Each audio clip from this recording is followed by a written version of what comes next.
Well, welcome, Ken. It is so great to be on another Zoom call with you.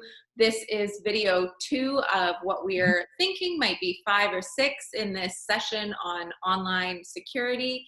And this is really where we're going to start diving into what we can do to protect ourselves. So last time we talked, we chatted a little bit about security and privacy and really why people should care, what some of those risks are, and then those basic good hygiene habits for using a computer online. So where we're going to pick up today is really, okay, I've got a computer, it's sitting in front of me, and I am going to use it. What can I do to make this experience the safest that it can be? Last time we focused a lot on being careful about, what kinds of software you installed on your computer, where you were getting it, and so on. So we're going to start today by looking at, well, software isn't the only thing you download onto your computer. People download many, many different things from different places.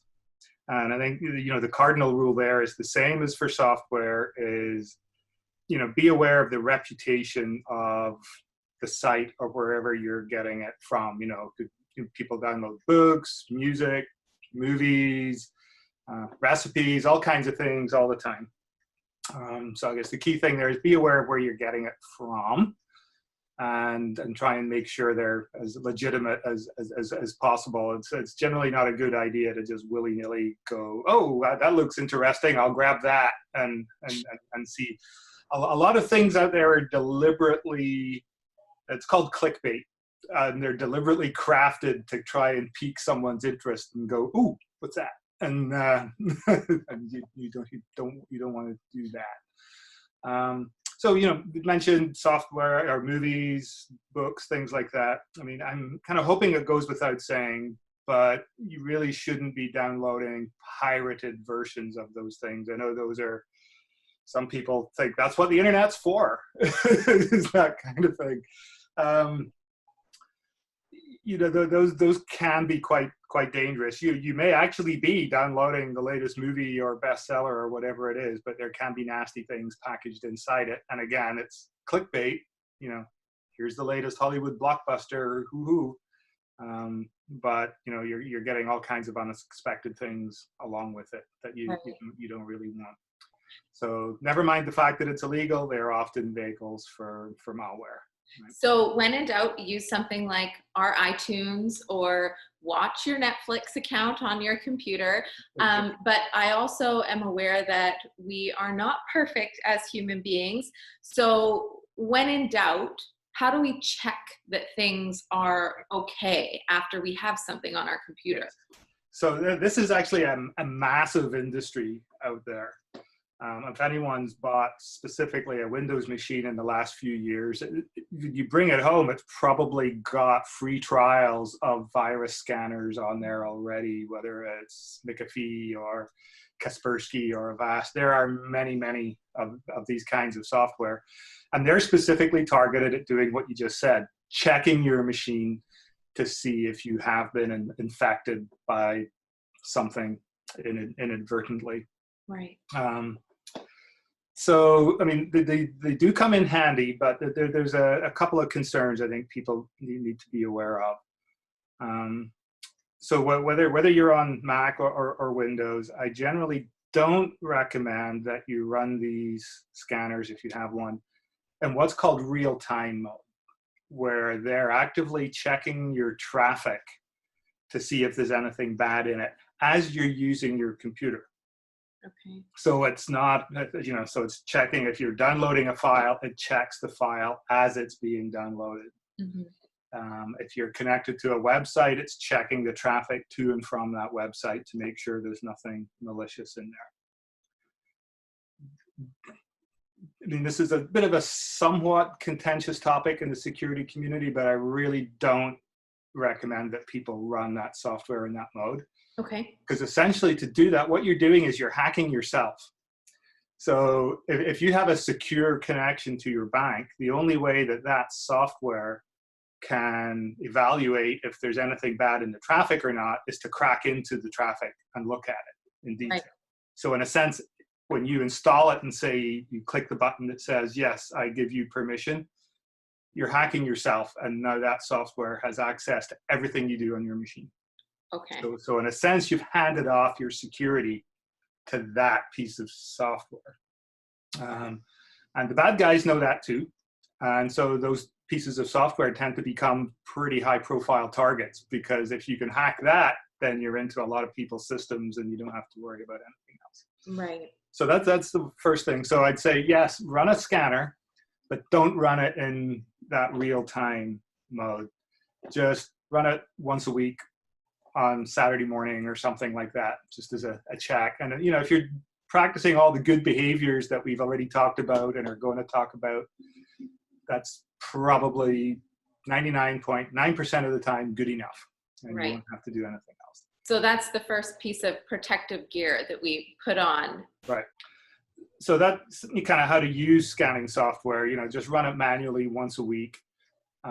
If you're on a Windows machine, there's actually a good free one that comes right with the operating system. You don't have to spend any money on one of the commercial ones. It's called Windows Defender, and it's built right into the operating system. And that is certainly good enough for most people most of the time, unless you are, you know, deliberately doing some risky things. It's unlikely you'll need one of the commercial things like McAfee or anything else. On the Mac, the one I recommend is called Malwarebytes. You can see it on the screen just below us there. And again, same thing, you can run that in interactive or real-time mode, but I suggest not doing that. Again, just run it once a week manually. And there's a free version of that as well. So you can get all the virus scanning that you really need for free. You don't have to spend any money unless that's a bonus. You're doing things that mandate it. Okay, so we have made sure that our machine is clean, it's set up, it's ready for us to use. Moving forward, how do we use it securely? Sure. So I think there's three ideas or concepts that people need to be aware of as for their day-to-day activities on the internet. Mm-hmm. The first of these is the understanding that security is the enemy of convenience. Or to put it another way, convenience is the enemy of security. I like that. Which is just understand that the more secure something is, generally speaking, the more inconvenient it is to use. You walk up to your house, you have to take your key out, undo the lock, and so on. You just don't walk through the door. Mm-hmm. The second thing is for people to think about how important is their data to them, i.e., how much do they care about this? So it's closely related to the convenience thing, but you know, everybody's going to have a trade-off point at which there's going to be too much effort involved to implement the security that they want. Right. So, you know, you will need less effort to protect, you know, grandma's muffin recipe than you will to protect your banking information. Right. So, but it's a top secret recipe, so. But everybody needs to come to that decision point themselves. You know, the key point being is there's going to be a trade-off point between the amount of effort and how good the security is going to be. Right. Clearly. And then the third major one is called authentication, which is a big word, which means the ability for you to prove that you are who you say you are. Right. And, you know, back in the day, you know, you'd walk into your bank, they would either know you personally, or you could show them a driving license or some other piece of ID that would prove that you were you, and off you go. These days, you know, most of our interactions are now on the phone or over the internet. So how do you prove that you're you if you have to do something? Right? The mother's maiden name. That's part of it. You know, online, it's your password. It's that magic piece of information that you type in. If you log into your bank, what's your password? Your password is what proves to the bank that you are who you say you are. So if someone else has your password, or someone else can guess what your password is, right, they can be you, which, you know, is a bad thing.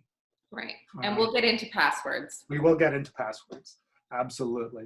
You know, on the phone, it's a little different. And I'm sure everybody's gone through this where they'll phone up and they'll ask some, you know, verification questions, which, you know, might be, if you're talking to your bank, they say, well, what was the balance on your last statement? You know, the kinds of information they expect only you to know. Right. Okay. So I think it's very useful, I think, for people to maybe do some homework at this point, which is, you know, as a practice, say, okay, I've forgotten my password. What steps do I need to go through to get it back on the phone, or Right. to get through to my bank on the phone? And they say, what's this piece of information? And you go, I don't know. My house burned down last week. I'd lost everything. You know, what are they going to ask you? How easy would it be for someone else to come up with the information you're looking for? Right. Right. And, you know, really think about, is that information available on your Facebook page, your profile, maybe where you work, Right. you know, some common sources like that. Right. Online for passwords, typically if you forget your passwords, there's a reset my password link, and you click that and you'll get an email with a link in it that will take you to a page to reset your password. Right. It's okay to click that link because you're expecting it. Okay. Yeah. So you click the link and you reset your password, but that email came into your email account. Mm-hmm. And your email account is protected by The password. your email password. So when you ask someone, what's your most important password? 9 times out of 10, they'll say, my bank. They go, what's the next most important one? You go, Facebook. Mm. I would argue that your email password is right up there with your bank. Because if anybody that is trying to hack into your accounts, if they can get your email password, that's like a gold-plated pass to everything you're involved in, because those reset links will come into that and they will be able to see it. Right. Right. So the message there is, think about your email password probably a lot more than you already do. Because I find people tend to devalue their email passwords or not think they're as valuable as they really are. Absolutely. So everyone, pause this video and go and do your homework. There you go. Okay. So once we've done that work, Mm-hmm. we want to just use our computer like a normal person on a day-to-day basis. What can we do to keep ourselves protected in those circumstances? So I think the first thing is to be aware of where you're actually using your computer, right? A lot of us have laptops as opposed to desktops that always stay in the same place. And those laptops go everywhere with. And in some of those, you know, you're connecting to the network on perhaps free public Wi-Fi. So what I would say there is never, ever do anything important on free public Wi-Fi. If you just need to look up directions to the next coffee shop down the block, that's fine. But really stay away from doing anything meaningful. You know, a lot of places we go into these days, we sit down, waiter comes along, the first question is, what's the Wi-Fi password? So if they have a Wi-Fi password, that's also way better than none at all in terms of security. But I'd still be careful in that situation because you just don't know what's going on behind the scenes in a lot of detail. What about the internet on my cell phone? Yeah, that's a very good option. So if you have the data plan that supports it, you know, you've got enough data that you're not worried about it. Absolutely, if you can hotspot do it either on your phone, or you can hotspot your phone so your laptop can connect to the internet through the phone's data, and that's usually very easy to do. That's actually the best way to. Okay. If you need to do something like book a hotel room or buy something, that's absolutely one of the best ways to do it. Okay. If you travel a lot or go on vacation a lot to the countries, you know, that data plan might not be feasible if you're paying huge roaming charges and things like that. What I recommend in those cases, what people do is invest in a VPN, which is a virtual private network. Okay. You might have seen ads for these on TV. The two big ones that have been advertising recently are ExpressVPN and NordVPN. Okay. If you're a frequent traveler, a piece of VPN software is pretty much mandatory. Passwords. Let's talk about passwords. Your favorite subject. My favorite subject. So as I said, we're going to have a dedicated session on passwords. So I'm just going to limit this to basically some very basic ground rules, like do's and don'ts, and I won't go into too much detail about why, and then we'll explain it all at great length in another session. Awesome. So, as we said earlier, passwords are what identifies you. So they need to be good. What is a good password? The minimum standard for a good password is 12 random characters, upper lowercase, digit, punctuation, and they need to be random, i.e. no pattern between them. So that rules out words. Don't use words. Okay. Rule 2, don't reuse passwords. Use a unique password for every single site you go to. But it's so hard to keep track of them all. Right. So there's that security and convenience thing, right? Now, passwords are the embodiment of security being the enemy of convenience, because to be secure through passwords for a lot of people means a lot of inconvenience. What do? I think back in the day, what a lot of people did was sticky notes with passwords on them, which is scary. Right on the screen. Right on the screen, or they'll have their magic little black book beside their computer, which it doesn't work as well anymore because we're out and about with laptops and stuff. The simple answer is use a password manager. Pretty much every browser out there today will generate passwords for you and remember them for you and put them into the website login page for you. So yeah, that's the 10-cent tour of passwords for now. And we'll get into more detail with all of that, some specific programs you can use, how to create the perfect password. We'll do all of that when we sit down together and have that in its own conversation. What about security and the browsers that we use? Are there some browsers that are more secure than others? Yes. So I think the four main ones that everyone is probably familiar with are, if you're on a Mac, Safari is the default. On a Windows machine, it's Edge. And then the other two big independent ones are Firefox and Chrome. Mm-hmm. And I think just about everybody on the planet is going to be using one of those four. My go-to browser is Firefox for a bunch of reasons. And it's more philosophical than any really core technical reason. And, and that philosophy is, if you're concerned about privacy and security, you want to be using a browser that is very much focused on privacy and security. Firefox, which people may not know, is a product of what's called the Mozilla Foundation. And that's pretty much all they do. They have an email client and something else, but Firefox is their focus. Okay. And their entire focus is on making that as secure and private as possible. It's their whole outlook. Mm-hmm. Chrome, on the other hand, is made by Google. Right. And Chrome came about because Google's business model was based upon knowing as much as possible about what people were doing on the internet. So how do you gather that data? Well, hey, let's give them a browser that captures all that data for us. Right. From a pure security perspective, Chrome is fine, but I pick Firefox over it. Okay. Edge, historically, Microsoft just hasn't done a good job with its browsers. I think in the community, it's still considered probably the weakest. Okay. Safari is actually quite good, but again, philosophically, I look at Apple and kind of go, well, their focus is not on the privacy and security of their web browsing experience.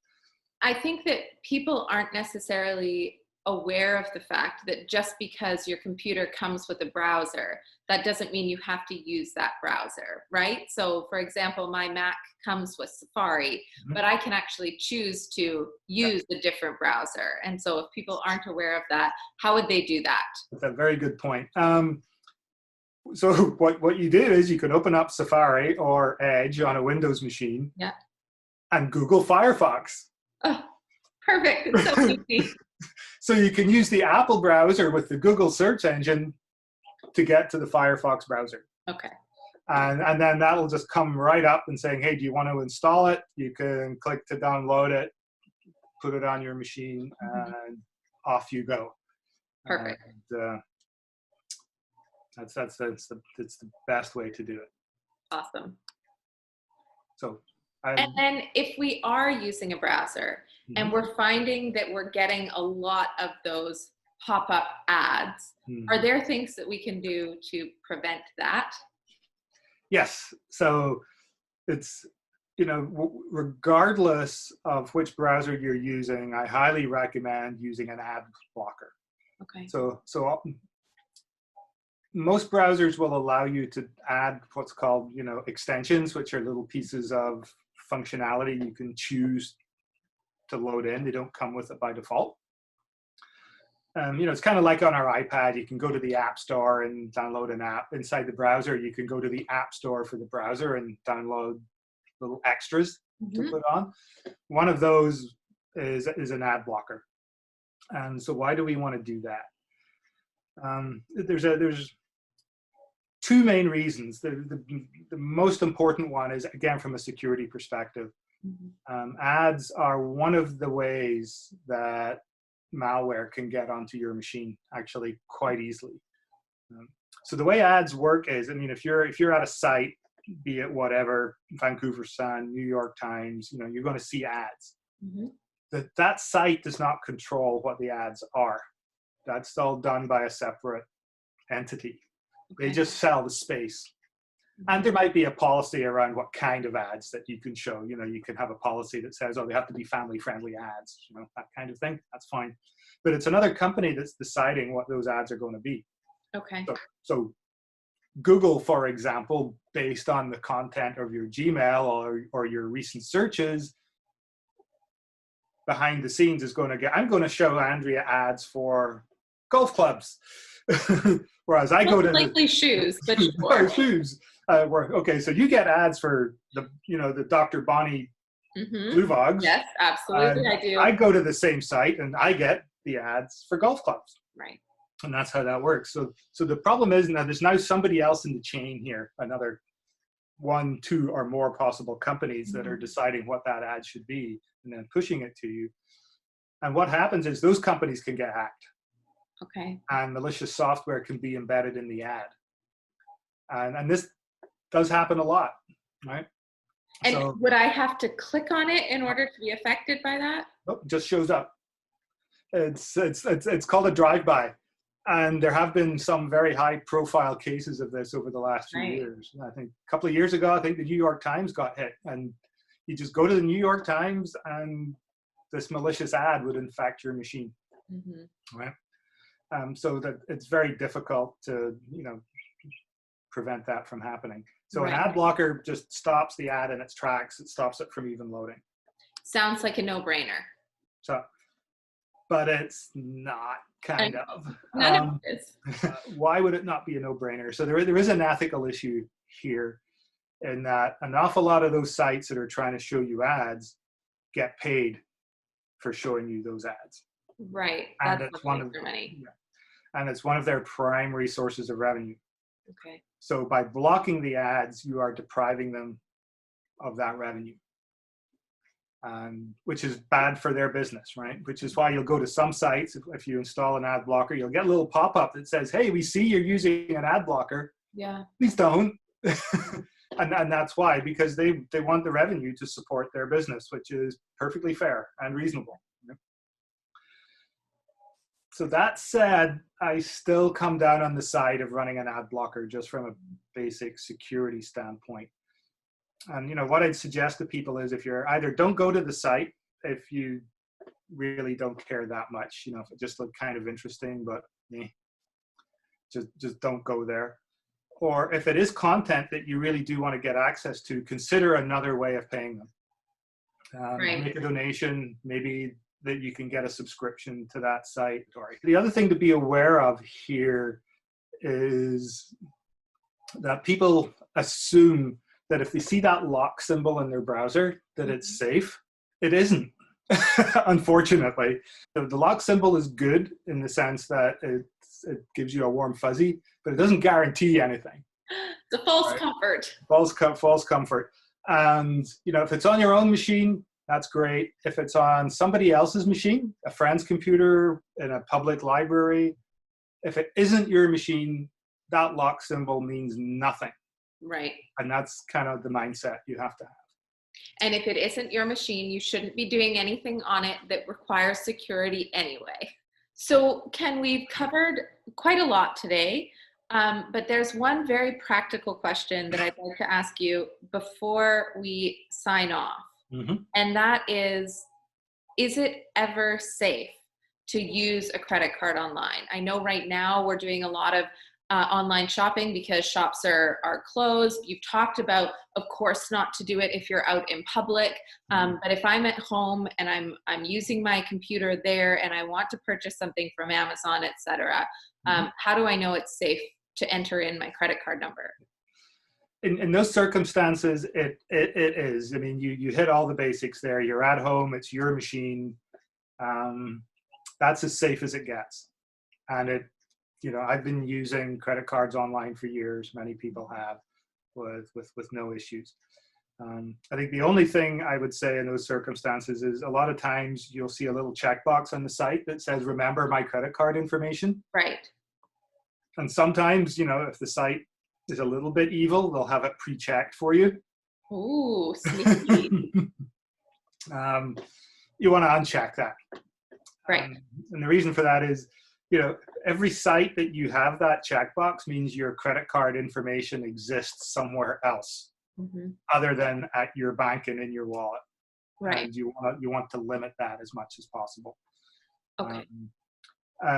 So the argument for checking the box is typically, but then it's so easy, it's so convenient, and you don't have to worry about it.